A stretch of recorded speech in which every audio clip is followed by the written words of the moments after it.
Hello, Be Awesome listeners. Uh, Good morning, Sunday. We are missing our guest. This is Joshua Peach. This is supposed to be episode 96 with our new friend Bill Thompson. And as soon as we can get him in here, we'll jump on. But Facebook's got some interesting rules and regulations, and if we didn't get this started, I think by 9:35 Eastern Standard Time, they would have cut us, and we would have had to start all over again. And would have been problematic, and we don't want that. So, do we, Uncle Dave? Uncle Dave is here.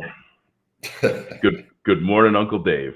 Good morning. 7:30 a.m. That's a beautiful mug you got there. It's my motivator mug. Yeah. One of my buddies got for me when I retired. Not sure I would have brought it to work back in the day, but young buck retiring already. How do you drink your coffee? Black. Yeah, I would have figured that. Just pour it in and suck it down. Oh yeah. I'm doing if I oat could have an IV bag, I would. I've moved to oat milk. Really? Have you tried it? No. You should. You good? It's a game changer. Yep. Really? And then if you get one of those little stirring things and you stick it in and froths it, yeah, it's like it's better than Starbucks. It's You really lost me, dude. Because I'm never gonna be that guy. I'm like, do you have any oat milk? You should be. It's delicious. Hold on one second. Or almond milk. Give me a.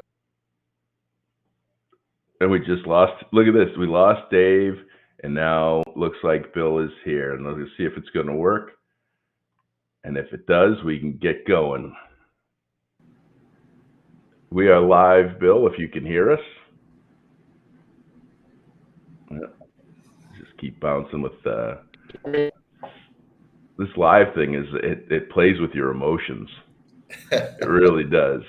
So, it's one of these new and exciting offerings that we're trying, and Bill's gone again. This might be an episode of back and forth bounce around. So that's not bad. Who got you into oat milk? Was it Amy? Yeah, of course. Well, of course, yeah.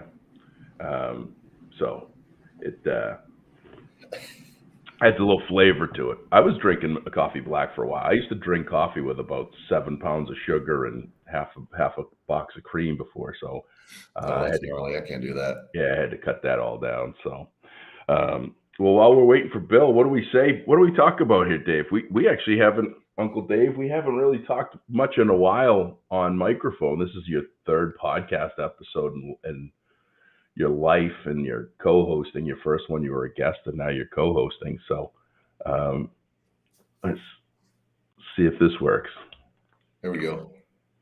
I think it's going to work. I'm going to leave him over in the corner. I'm putting him in timeout until he comes back on, and then if it works, then we'll put it back in the middle. Come on, Bill. Let's see it work. The Sunday technology not working. I should see if anybody's on here. If anybody's on here and has any questions for us. Let's see. This video is live now. Let's see what we got going on here. This is live, unedited. What life is all about, throwing curveballs like crazy because technology doesn't always work our way. And poor Bill is having some challenges this morning getting on board with us. So that's all good.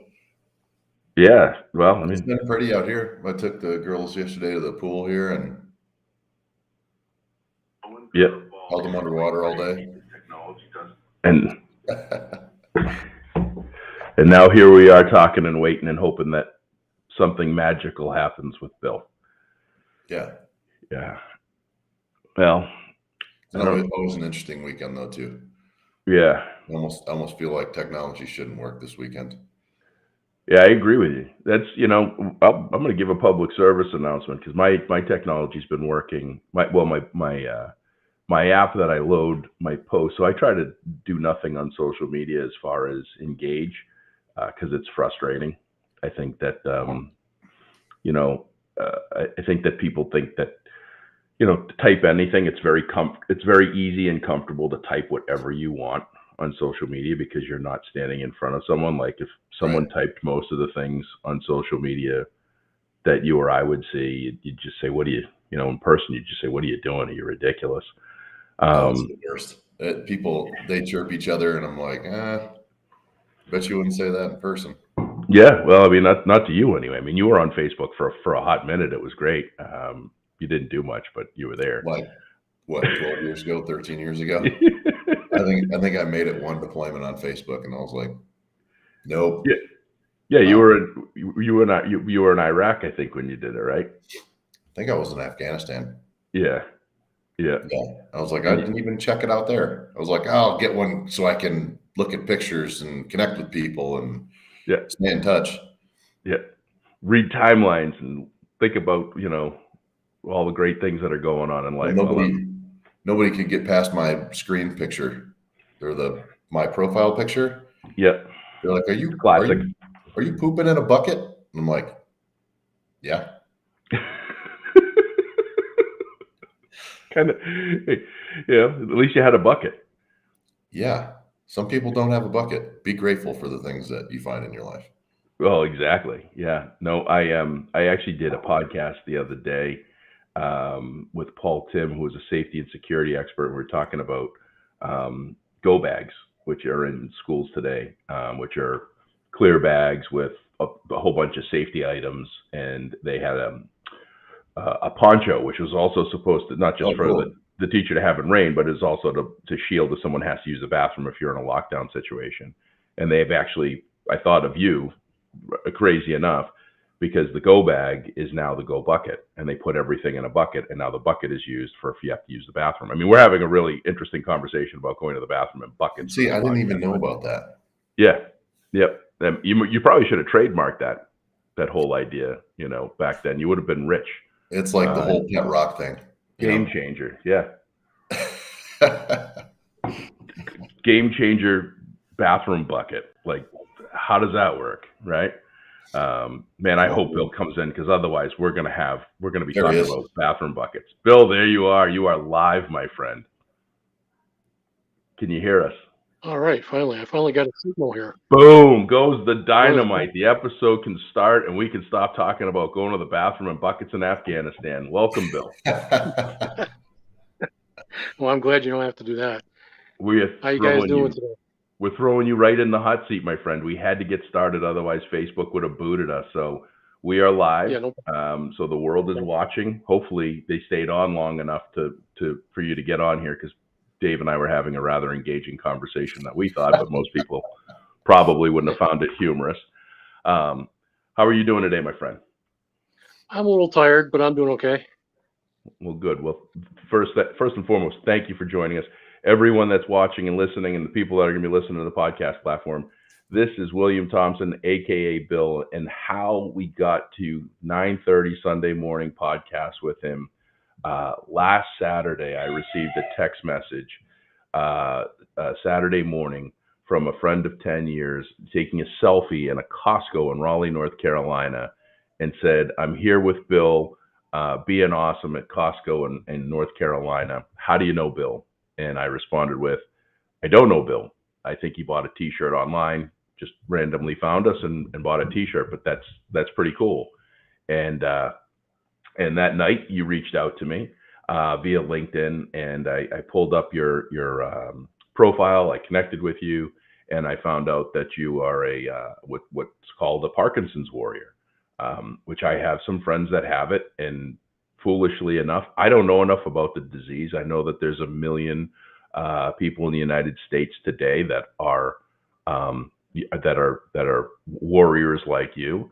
And I offered this platform for you to share because you talk to people. So tell us a little bit about your story, my friend. Yeah. You guys are breaking up on me. I can't hear anything. Uh-oh. Well, we can hear you. Can you hear us now? Looks like the signal's going in and out. Yeah. Guys, are you still there? Yeah, we're here. Are you there? Oh, we lost him again. So anyways, the bucket.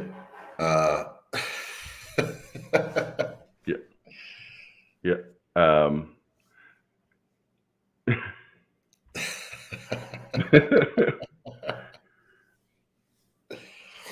Yep, we're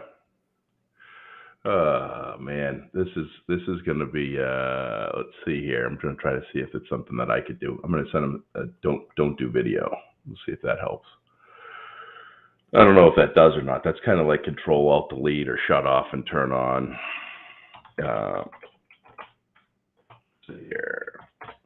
So we're just gonna have to invest in one of those like clubhouses like Joe Rogan has. Joe Rogan does Spotify. Clubhouse is just an app. No, I meant like a place where our guests come. Oh, like a legit clubhouse. Yeah, like a You've treehouse. You've been on 2 episodes. You don't even have like your Be Awesome T-shirt on, and now all of a sudden I got to invest in clubhouses. Where are we gonna put it? Where are we gonna put it? You see how much real estate is right now? Yeah, but you got a ton of trees. We can make a tree house. A tree clubhouse. A tree. Yeah, that's what I said. So does that mean you're gonna move over here? Sure. All right. Well, then I'm in there like swimwear. So I guess while we're waiting for Bill to see if he comes back on, I think we didn't even really get into why you're here or what you're doing or why you're doing this and want to do this. I don't even really know why. I don't even know those answers. I just like doing stuff with you, buddy. It's fun. You could have been like, hey, I'm gonna rake leaves on Sunday. I'd be like, I'll do that with you for sure. Heck yeah. I got a leaf blower for that now though, and it's pretty sick. So you got a 15-year-old. Yeah, he's to do it. Yeah, no, not yet. That's a podcast. That's a podcast for another day. He's not quite in the leaf blowing yet. He's taking care of the barn. That's a huge. You're doing work out on a farm and a barn, right? So it's a lot of work. I'm learning about horses. I'm working at a vet's camp called Crossed Arrows Ranch. Or they have a website called Horses for Heroes, and guys go out there and they learn how to work with horses. They do a lot of cognitive stuff. They do a lot of like PTSD stuff, and it's not like a sit around and sing Kumbaya place. It's a cowboy up spot. And now the owners, Rick and Nancy, have asked me to kind of come on as cadre and help them out. I helped them through the winter with their horses and stuff like that, getting them out, keeping them moving. So that's kind of become a passion, if you will. So I didn't know all that. You just kind of were very vague when we talk about you going and working on the horses.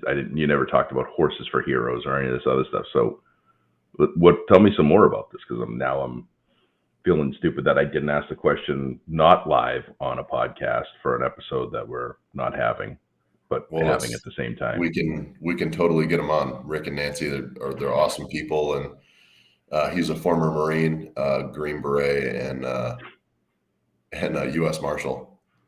And underachiever. Very much so. Yeah. The guy's done. And he starts telling stories, and we're all like, "You did what?" Yeah. He's been all over, and his wife Nancy's awesome, and it's been like a total game changer for me. It's helped me with working with my kids every day. It's changed. It's changed everything, because you can't be nuts around a horse. You can be nuts around a dog, and a dog will kind of just hang out with you. Yeah. Horse doesn't want anything to do with you if you're. Yeah. So he went through the armed forces a couple of times, then went in as a marshal, retired. Yep. Founded this out in New Mexico area and Texas. I think they call them ranches, right? I call it farms out here, and it's a ranch.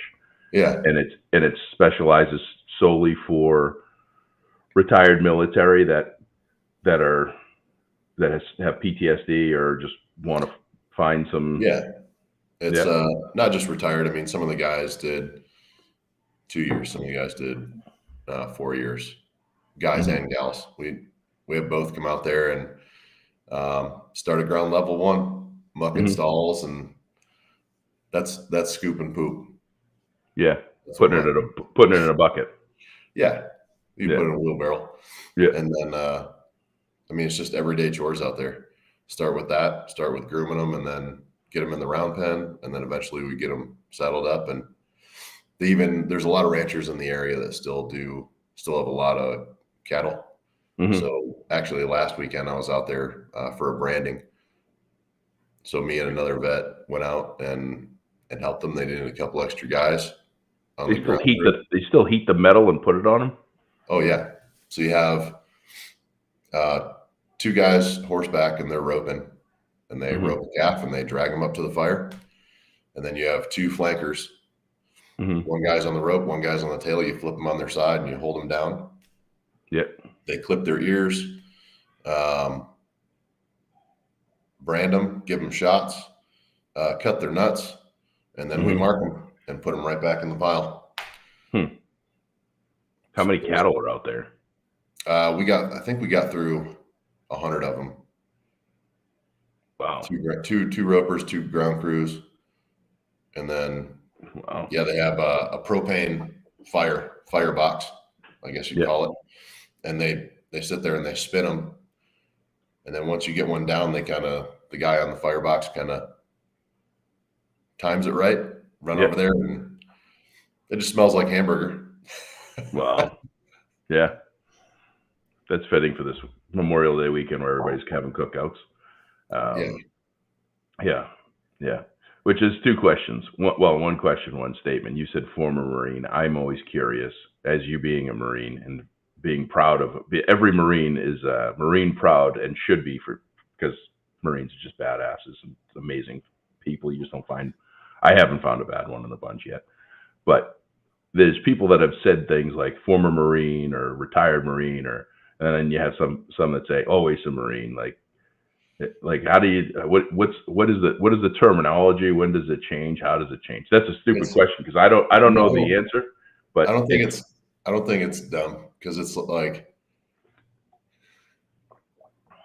somebody asked me or they were talking trash on Marines, and that's like everybody's favorite topic, especially with other services. They love to chirp us and like, oh yeah, you guys are brainwashed and this and that. And I'm like, yeah, we are. How do you think you get a bunch of people that don't like each other run in the same direction and do some crazy stuff? You brainwash them. It's a proven recipe. It's been working for 240 some odd years. It works. Like, you guys are crazy. We're like, yeah, we're crazy. Yeah. Hey, don't mess with it if it works. Yeah. I never really thought of it that way, but I guess that's probably, what it is. But I mean, it's there was an Instagram video of the differences in boot camps. Have you ever seen that? Yeah, I've seen a couple of them. It's pretty bad. And you know what? The Air Force always gets the worst. They do. They do all the time. I work with a lot of Air Force guys now, and it's pretty funny. There's a couple of jarheads where I work, and it depends on I always say I am retired, or that.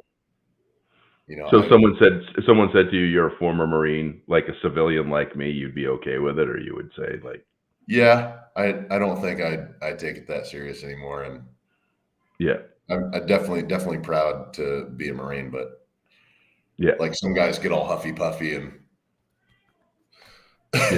puff no, chest out. Once a Marine, always a Marine. I'm like, hey, take it easy. It's 8:00 in the morning. Or they look to me and they're like, right, and I'm like, sure, whatever you want, man. As I'm sipping out of my Moto mug. Some things you can't get rid of, especially a sweet mug like that. That's magical. Don't even put that in the dishwasher. You don't want to risk a fade on that. I kind of chirp my kids every once in a while because they're like, I told this kid at school, my dad's a soldier, and I was like, soldier of the sea. Oh man. I think it's more of like the kind of shit talk you do, or Yeah. it's fun and everybody likes to take part in it. I don't Yeah. know. Yeah. Yeah. My older brother's the same way. Yeah. Ian, weren't you a Marine? He'll be like, yeah, like 300 years ago. Yeah. Yeah. Yeah. Yeah. No, well, no, it's with, well, first of all, the statement piece, which is, the statement piece. Bill's not going to be able to make it, unfortunately, everybody. So anybody listening, waiting for Bill, he's messaging me. I was hoping we could pull this off somehow, and he's having some internet difficulty. So we're gonna reschedule him for sure, because we definitely want to hear his story. Because I had no idea. I just did limited research. There's 1 million Americans today with Parkinson's, and I had no idea. And Michael J. Fox was actually diagnosed in 1991 and didn't let the world know until 1998. So he lived with it for 7 years before anybody actually knew. And he's actually raised $1 billion for research. Really? Yep. And so we're gonna dig into more of that. We're gonna dig into the importance of how boxing is helping with people that are battling Parkinson's. So we'll get into more of that, but we're going to wrap this episode up with a few more things, I think. But maybe we may wrap it up, or we may not, because it seems to carry on. But I made a statement earlier about social media, and I made a statement. I was starting to make the statement about Memorial Day and also the former Marine, because it all kind of ties in. You know what Memorial Day really is, and you know, there's people that get upset with saying, people saying Happy Memorial Day, right? I think that car dealerships and Home Depot really kind of screwed the pooch on making Memorial Day about, planting flowers, getting discounts on lawnmowers and cars, as well as, the kickoff to summer, which it is. I mean, up here, it's the kickoff to the Cape, where it's the first big weekend, and it's a celebration.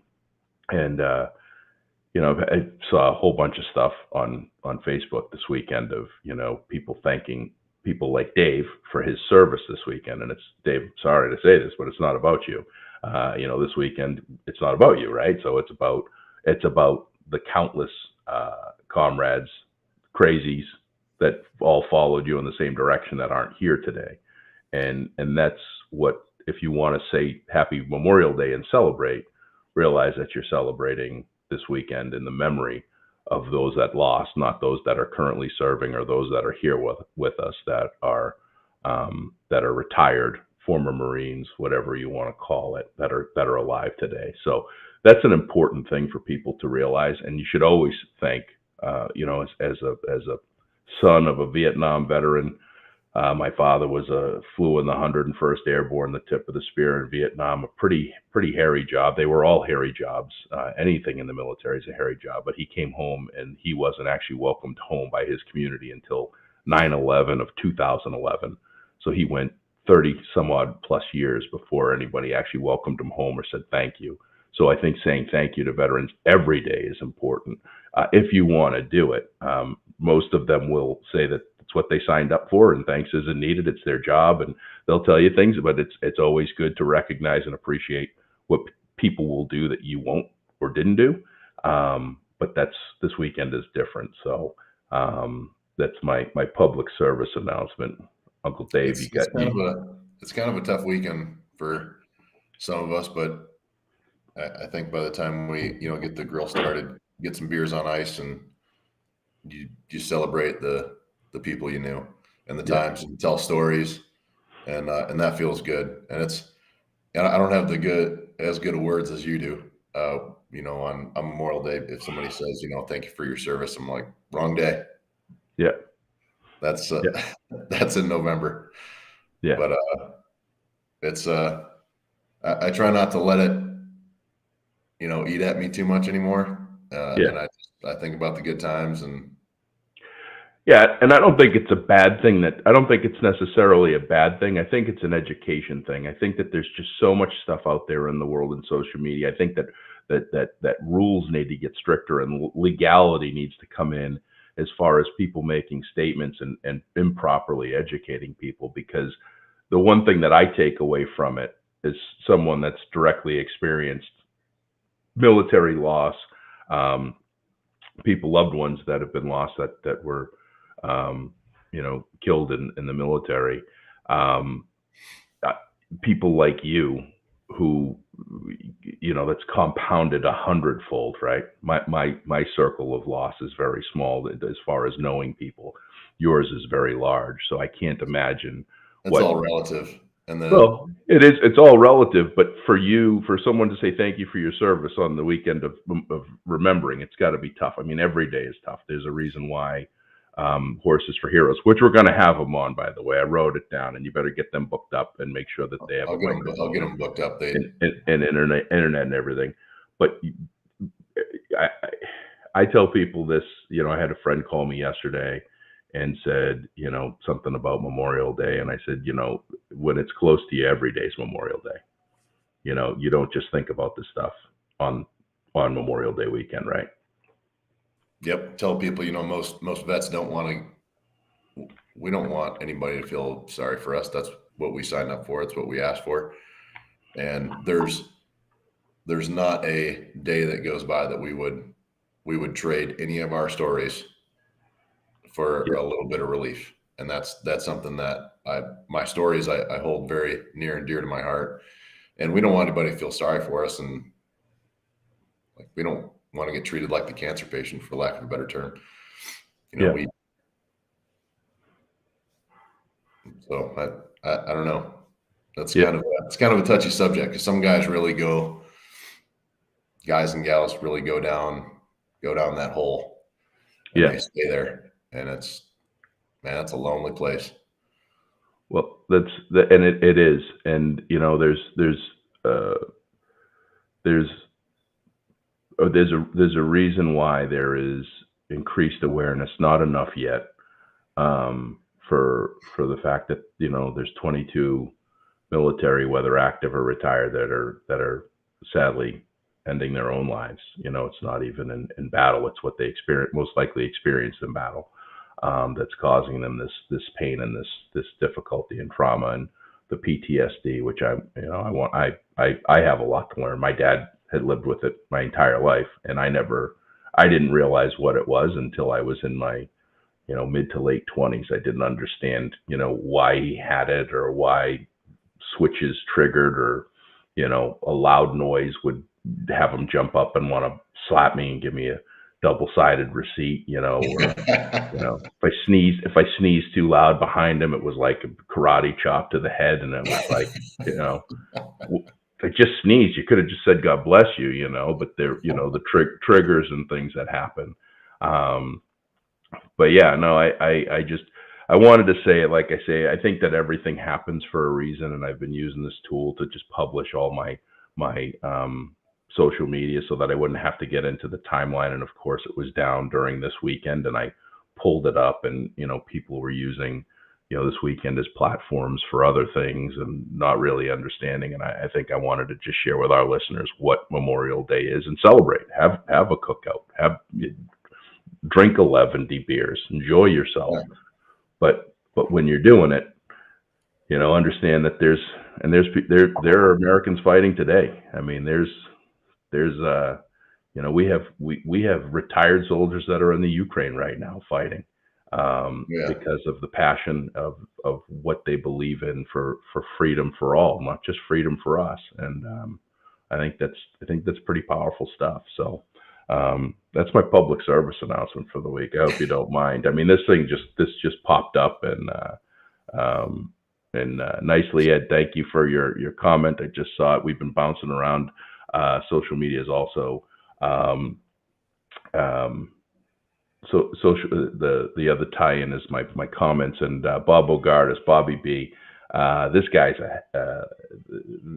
a legend in business, but he's just a legend in as a human, and one of my most special people my go-to guy. He actually hired me when I was 22. I would not have been anywhere if it wasn't for Bob Bogardus. I sold him a cell phone at 22, and he offered me a job in the technology space.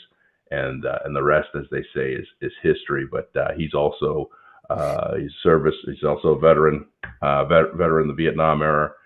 Lives up in Portsmouth, New Hampshire, and he would go to Pease Air Force Base and welcome all of the soldiers home, or send them on their way with a safe travel and return. And he said, instead of "thank you for your service," a fellow service friend told me, "How about saying thanks for protecting my freedom?" That's a pretty good one. I think just a recognition in general. I saw this video where there's this tipping of the hat, or this, putting your hand on your heart when you see soldiers. I don't think you should be, approach them. You're human too, right? So just say what comes to mind, and they'll tell you what they're comfortable with, just like I would tell you what I'm comfortable with, which, just about everything other than an unplanned impromptu podcast about buckets and other stuff. So I would just say, you can just say hi. Yeah. Mm-hmm. You gotta thank me for nothing. Just hi. Yeah. Got nice boots. Yeah. They're always shiny. When you see them, it's like.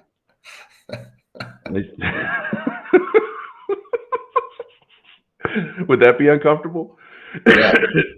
Everybody's in the airport. Everybody's saying thank you. I go, "Hey, shiny boots, nice." When somebody you don't know is, talking about the weather to you, you start looking for your wallet and your watch. Like that. Mm-hmm. Beautiful day. Yeah, we're inside. Yeah. Yeah, I know. I got a smartphone. Yeah. Well, I'll tell you what. We turned something, and we got people watching and listening, which is great. I can't be more happy with that. And this was again impromptu, but I'm glad we got to talk, because as much as you and I talk, and we've talked a number of times, I didn't know about this Horses for Heroes. I thought you were just doing voluntary ranch handing, and instead you decided to tell the world about this instead of just me on one of our one-on-one regular swear calls. So yeah, I don't do a good job of offering up information. That's why you're leading the show, and I kind of just sit in the background here. Yeah, you're very mysterious, Uncle Dave. Not in my nature to be mysterious. I don't know. I just forget. Even my mom's like, "Hey, will you call your mother every once in a while?" I'm like, "Sure." Yeah. That's all right. I like I said, I was texting you into your Japan number the other day, and I'm waiting for a response. I didn't realize when I looked at it, I'm like, this guy, he really is fairly mysterious. He's got 27 numbers to his phone number. I'm like, that's an old one. That's an old one, and I'm probably not. That probably doesn't fall under my anytime minutes. So it's been 6 years since I was there. Well, I keep everything. I'm like a pack rat of phone numbers. How's your garage, by the way? Do we want to talk about your garage on the air? No, we don't want to talk about my garage. There's a lot of stuff in there. There's a ton of stuff. There's bodies buried in the garage. It's just. I was so when I thought about you've got two girls, and I'm sure that they don't require as much as two boys require to stay entertained. Really? I hope not. Because Danny was 10 or almost 10. I guess he was 10 when Chance was born, and I'm like, oh sweet. We can clear out some space in the garage. We can get, Danny's collection of Power Wheels and bicycles and all this stuff that we just kept, because we always wanted to have more kids, and we just weren't given that opportunity until I almost died myself to have Chance, and that's why we named him Chance. Was because doctors gave us two chances: fat chance and no chance, and here comes batter number 3, Chance.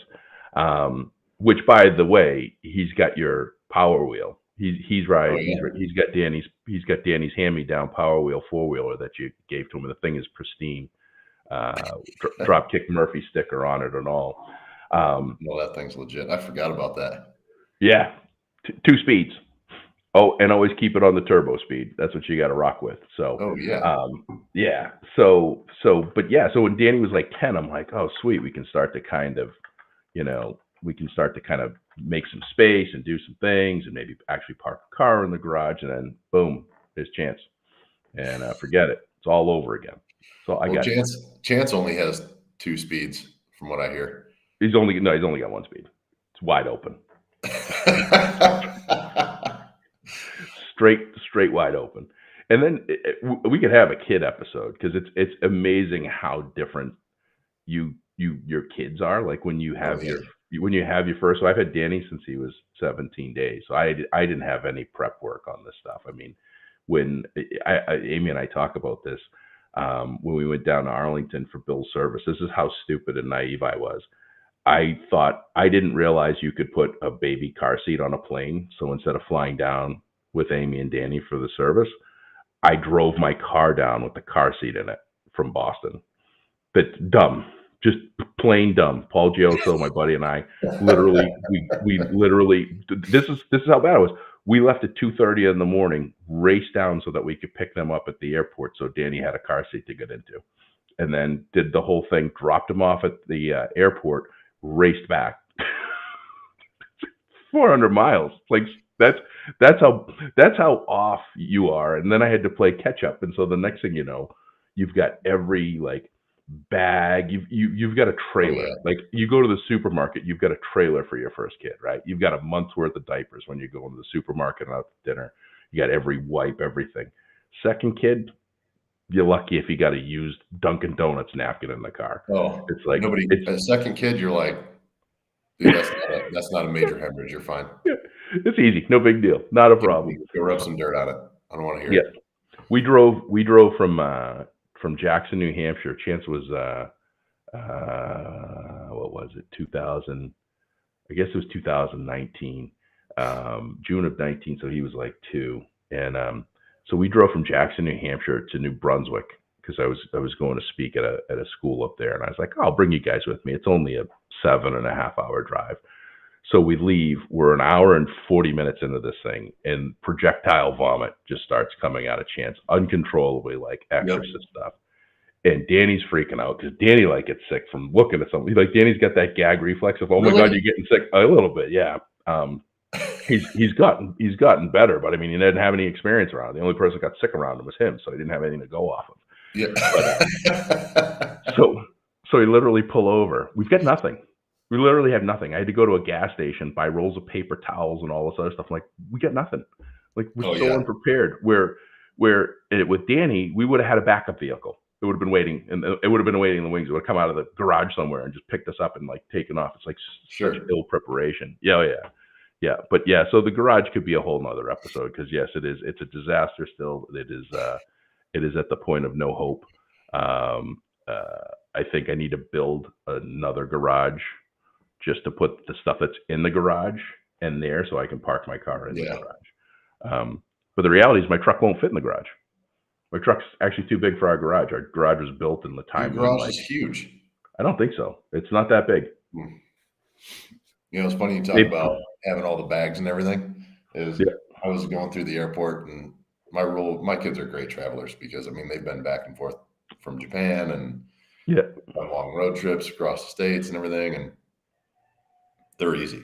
So my rule is, if you can carry it, you can bring it, but I'm not carrying your pack. Like you got to carry your own gear. That's the rule. So I was I forget where we were flying to, but there's this guy, and he's got one kid, and there's bags and carts and right here. Yeah. And he's like, he's holding on to this kid. Wife's nowhere to be found. And I walk up, and my kids have drinks. And I'm like, sit right there, eat this, drink that, whatever you do it quietly. I don't care. And he looks at me, and he's got this look on his face, and I'm just looking at all his bags. I'm like, hey man, it gets better. Yeah. It gets better. You know what he was looking at you with? Envy. Yeah. And complete envy. Yeah. And I can't say anything because I'm no better. Like for like a 2-day trip, so I'm going on. I'm actually, so part of it is what I have to travel with, right? Because I sell my T-shirts and everything else. But my next trip, I will leave at 8 a.m. in the morning, and I'll be home at midnight the next day. I'll have 2 huge Pelican boxes. I'll have a full-size hard case suitcase with my stuff and other merchandise and stuff that I'm selling, a carry-on wheeled bag, and a backpack. Like I literally have a cart. I have to get that stupid $2.50 cart that you buy, that you have to rent. That they don't even give you money back anymore. They Do you remember don't. when they used to do you remember when they used to give you money back? So Like a long at the time. machine when you returned it? So you used to put money in the machine. You used to put like $1 or $1.50 in the machine. This was in the early mid '90s. You put like $1.50 in the machine, and when you returned it, they give you like a quarter or 50 cents back. So it would Oh, give you it would encourage you to return the cart or someone to return the cart. yeah. So what I used to do is when I used to have buddies or when I used to go pick somebody up at the airport, I would go there. I would actually park in like satellite parking, take the bus because it was free and the satellite parking was cheap, and I'd just run around the airport and I'd just be returning carts, and I'd have a big pocket full of change, would pay for my parking and then some. So um, so You it's gotta like, be yeah, kidding sure, me. it covers gas money, parking, all sorts of stuff. I'd just be running around like a lunatic. I was like the card agent. Now it's just like I ghost ride the thing. I don't even care. I'm just like I'm so frustrated. Like I traveled for a day for this. You got to be kidding me. So I no, can see Mike. you out there with a road guard vest on, like the Oh Neo yeah, road guard vest. Like, do you work here? You're like, yeah, yeah. yeah. I got my thermos of coffee. I'm like, hey Charlie, what's going on? How's it going? Yeah, good, good. I'm gonna get the carts. I'll be back in 20. Yeah. But think about that. They pay somebody to go walk around, right? They pay somebody to go walk around and pick those things up. That was the greatest thing in the world.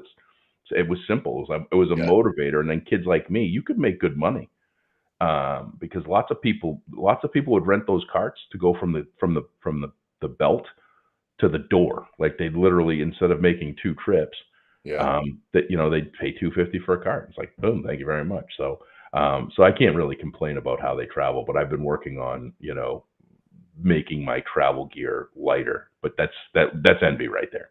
Like yeah. Oh no, that's move light, freeze at night. That's what I tell them. Mhm. Mhm. Yeah. Or I else get they it. lie. I check their Yeah. bags too sometimes. I look in there, I'm like, no, what Yeah. is this? Yeah. Get this stuff out of here. Yeah. You also vacation. You actually vacation and relax differently than most. Um, from what I understand, because I haven't done it, but the cabin I get you guys in Vermont with Oh Amy God, and that was Danny a couple awesome. of years ago. Yeah, yeah. Like That was awesome. Amy and Danny wanted to like chill out. You're like breaking up beaver dams and going on 10-mile runs and hikes and everything. So I Well, want to man, rent that cabin so I can go to it because I heard it was amazing. oh, it's awesome. You got to go do it. Yeah, Vermont's a really cool place. I had never been there, and it's like, well, there's a lot of hippies, but hippies that like their guns. And I yeah, was like, I can get behind that. yeah, Yeah. yeah, yeah. No, it's an interesting state. It's actually the lowest. I think Vermont's got the lowest crime rate, and New Hampshire is second. I think, but there's nobody Really? there. Yeah, there's nobody there. Yeah, there's like 11 people in the entire state of Vermont. Yeah. Well, I mean, it's big tourist, lots of ski areas and other things. So you got a lot of space that's empty that people pay taxes on. Um, but it's a cool spot. The whole state, like you don't like. I say this like with obviously with some bias because I live here, but I honestly believe New England is the greatest place to live in the United States, I or, love it up or there, man. or one of the greatest places. I think that just from a standpoint of, I can be in another country in 4 hours, right? So I can be in Canada in 4 hours. I can be in the ocean in an hour. I can be in the mountains in an hour. There's all different types of places to go to, rich in history. And we get a bad rap for our accents and some of the actions that have been taken, and Whitey Bulger movies and things. But for the most part, we get some really awesome people up here. So I agree. bad Really. drivers, but that just comes with the territory. Come drive up here for a month. Like they change the roads on us, like legit, like jackknife backwards. Like the roads don't make any sense. So it's really hard to drive like a normal human being when you're not in a grid pattern and You you're just guys have the confused. best storytellers. You, So, my buddy Matt that lives up there in New Hampshire, he just retired from the Marines. You guys are some of the best storytellers I've ever met in my entire life. well, it's practice and a lot of championships. You Yeah. guys just talk at each other up there. Yeah. Yeah. Until somebody listens, that's exactly right. We're just gonna keep talking. We're gonna keep talking about stuff until we hit a mark where you're like interested. Like seriously, we just spent 45 minutes, and I don't even really know what we talked about, but it was a whole bunch of stuff, and I think it was good stuff. Yeah. Not what we were supposed to talk about, which we're going to, because Bill, if you're listening, yes, we are going to have you on at another time. We're excited about it. Dave and I just I got long in the tooth, and Dave just listened and put some entertainment and excitement into it. He put the liveliness into it. Yeah. David Young, thank you you've been there with the kids. I know you have, my friend, and we could probably do a session on proper packing with Dave, Uncle Dave, and he can teach you something or two. Yeah, roll your bag. That'd be educational for all parents. Like, yeah, take an inventory. The last time you took a trip with all your crap that you brought, like how much that you didn't use, right? Yeah, right. Well, this is the thing. So, we've become wildly antisocial with our trips. So where you guys went in Vermont, that is that's like a cakewalk of a trip compared to where we go now. We go to middle of nowhere, Maine. It's almost 8 hours to get there, and we stay at this cabin that's on a peninsula. There's nobody else around us. That's right. And yeah, it's really cool. I'll send you some pictures. You got to. We'll plan on doing a. Maybe that'll be our clubhouse for the week. And you're overlooking Mount Katahdin, which if I wasn't getting older and thinking I could do something like climb that, but that's like the highest. That's the end of the Appalachian Trail, and it's like one of the most difficult mountains to climb. I'll send you some pictures. It's amazing. But we literally now, when we go on vacation, it's like I'm wearing sweatpants and t-shirts the entire time. That's it. And I don't care if I have to wear them twice or turn them inside out. I'm just going to simplify things. Is that still acceptable practice? Just turn your stuff inside out? When you don't have anybody else around, yeah, absolutely. It's your family. I mean, what do you think I do when I'm home? So, I mean, it's not like it's something that they're not used to. Is that the same t-shirt you've been wearing? No. Yeah. I turned it inside out. It's like a brand new thing. Exactly. It just came out of the package. What are you talking about? You don't know. I wear the same t-shirt every day, so you don't know if I got one or I got 500 of them. So it doesn't really much matter until it really smells. And if there's nobody else around, let it go. So, but that's how I've simplified packing. The funny thing is, I was in, where was I? I was just coming back from someplace. Oh, I was in Alabama. I was in Orange Beach, Alabama, Gulf Shores. I don't know if you've ever been there. I know you guys were down in the panhandle of Florida. Yeah, we just stayed right there in Destin. That was enough. The Redneck Riviera. Yeah. But what people don't know is amazing people and the most awesome beaches anywhere in the world. Like I would put that up just about anywhere. White sugar sand, absolute gorgeous beaches. And it's a good time. So, just good food, cold beer, like you can't. Yeah. That's a hard combination to beat. Yeah. Yeah. So I was coming back from Alabama, and something happened. I can't even remember what transpired, but I was flying from Pensacola to Charlotte to Boston, and my connecting flight was in Terminal A in Charlotte, which that never happens. When that happens, it's almost like always like there's something wrong, right? Yeah. There's a change of flight. There's something that happens. Like from Charlotte to Boston, it's always either Terminal B or C, and if you're anywhere else, you're AD or E, you're in like some sort of twilight zone. So I'm in Terminal A, wildly delayed, aggravated, and all of a sudden I see this guy. He's got a carry-on bag. He's got 4 kids, and all the carry-on bags are connected. It's like a train, and he's just pulling them along. And there's a company that actually builds connect-a-set luggage for family members. So it's like they literally just pull along, and the kids can sit on it. And I was like, that is that's just way over the top, out of control. Where do I buy it? Yeah, exactly. Like I want to be upset about it, but at the same time, when you got a kid that just doesn't want to move his feet, you're like, all right, well, just sit here and I'll get us there. You're driving me nuts. Yep. which I will share with everybody and anybody. This is a tough travel weekend, and I know that everybody. This is what I'll end with this public service announcement. I think is with everybody right now traveling, wanting to travel, get out. COVID sucks. Believe me, nobody knows it better than I do when it comes to travel, because it's a requirement of my work, and I was grounded for better part of close to 500 days. But it is not fun to travel right now. So if you're expecting some rosy red vacation with everything going smoothly, and you're whittling down your connecting flight time and you're doing all this stuff, you're going to be let down. You may get lucky. So you may get lucky. Is this like a manage your expectations type of talk? Kind of. Well, here's the deal. I have seen. So I have 1 million miles on one airline. I have almost 1 million miles on another airline. I've flown a lot over the course of my life. On any given year, I'll fly anywhere between, and that's all domestic. I go to Alaska a couple times, which that chews up. That's 6,000-7,000, depending on where I'm going, 6,000 to 7,000 miles each way. But right. I fly a lot. Like this summer, I'm going to Jacksonville, Florida, Albuquerque, New Mexico. As you know, I'm doing a Wisconsin tour with a couple of flights back and forth for there.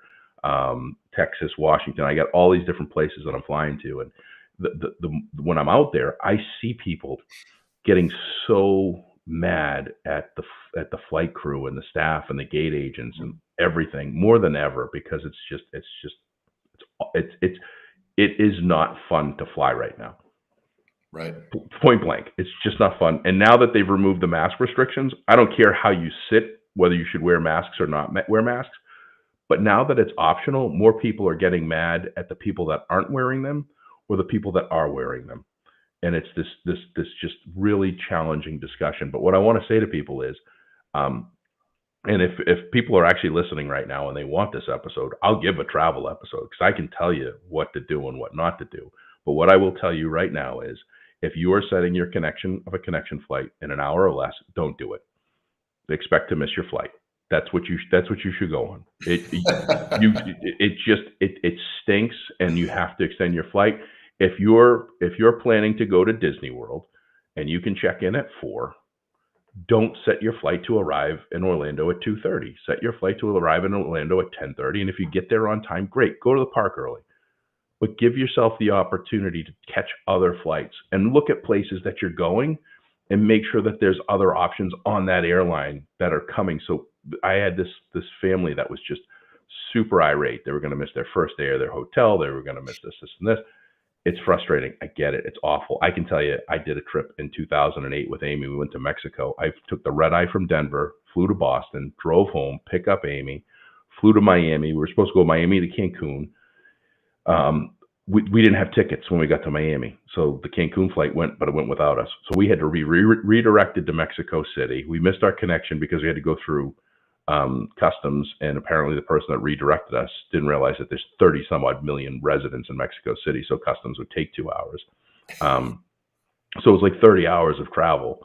And I can tell you, back then I was a different person. I was angry, I was frustrated, I was everything else. And now it's just like, just roll with it, baby. But you have to have enough time between your flights to get some food, maybe have a cocktail, so you're not grumpy when you get on the plane. Well, I'll tell you, I'll go over every good restaurant and bathroom to use in any airport USA to let you pass the time. Like first in flight sushi in Charlotte between B and C, some of the best sushi you'll get anywhere. Squid salad to die for. They actually have phenomenal ginger ale, like fountain ginger ale. Oh yeah, it's great, because that can be flat and bad. It's always bubbly and good. It's like when you go on a road trip to a new place. I call it. I find a trucker. Mm-hmm. Ask a trucker where the best places are to eat. Yep, 100%. My buddy's dad is like that, man. Yeah, but the point of this is, be easy on the staff, be easy on TSA, be easy on the gate agents, be easy, for crying out loud. Watch your mouth when the pilots are walking in. Do you realize that they're carrying us? You do realize we're at 36,000 feet, and we don't want them to have stress. We don't want our flight attendants to have stress. So if they tell you to mask up or they tell you to sit down or they can't serve you a drink, like seriously, what's it worth? Like, is it worth getting banned for life? I've seen more people banned for life that can never fly on American again because of Really? their. Oh yeah, dude. They got a potty mouth? Well, before it was refusing to wear a mask because these people, Oh, you know, God. because there were these social media posts that were like, always have a bag of M&Ms on your tray, and as long as you're putting an M&M in your mouth every 37 seconds, you know, they won't require you to put your mask on because you're eating. Like, just silly, stupid stuff. Look, I don't like the rules any more than anybody else is. I'm a rule breaker. I have been my whole life. But I'll tell you right now, I got places to go, people to see, and I want to be there. And I want to do it as easy as I can. So sit back, relax, enjoy the ride. If you're delayed, it stinks. I can tell you that right now. It's awful. But realize this, those gate agents, those TSA agents, all those people, they don't need to come to work every day. And the more you make them mad and upset them and insult them and tell them how bad they are and how you're going to call their boss and how they did this, and this, they're just doing their job and they're limited. And when planes are broken, we're light on mechanics. So be prepared. Just be prepared. Don't go into this thing, you know, thinking that everything's going to be rosy and red. Pre-COVID, it was dialed in. I got to tell you that they had, it seemed like the airlines had staffing right. And it's not just one. You know, 1 month it was Southwest, 1 month it was JetBlue, 1 month it was American. It's not the airlines. It's not the executives. It's not them wanting to gouge and make profits and everything else. They don't have people. So lighten up. Lighten up. That's what I'm like. This episode, I'm going to call it Lighten Up. Between the bucket talk, the technical difficulties, the Memorial Day discussion, Horses for Heroes and all this stuff, now travel, lighten up. We covered a lot. And Chris Martinetti, who's one of my greatest friends and supporters, says, thank you for your service, Uncle Dave, and your continued service for the people who protect our freedom. So he doubled down on Bob Bogardus' comment and added to it. So appreciate you, Chris, for always being there and listening to us and being a part of this. So I think that's a wrap, my man. We just cut up for 57 minutes. Hot mic'd it, no idea what. I think this was good. I think people got to know you a little bit better and got to know us a little bit better. And now I'm going to go. I don't know if you can hear Captain Chaos in the background, but he's doing the 40-yard dash across. I think my gremlins are starting to stir too. I'm going to go make some pancakes, and hopefully they're just the right temperature so I don't get any complaints here this morning. Well, thanks for making it work, brother. Love you. I'll talk to you next week. Love you too, buddy. See ya. Take it easy.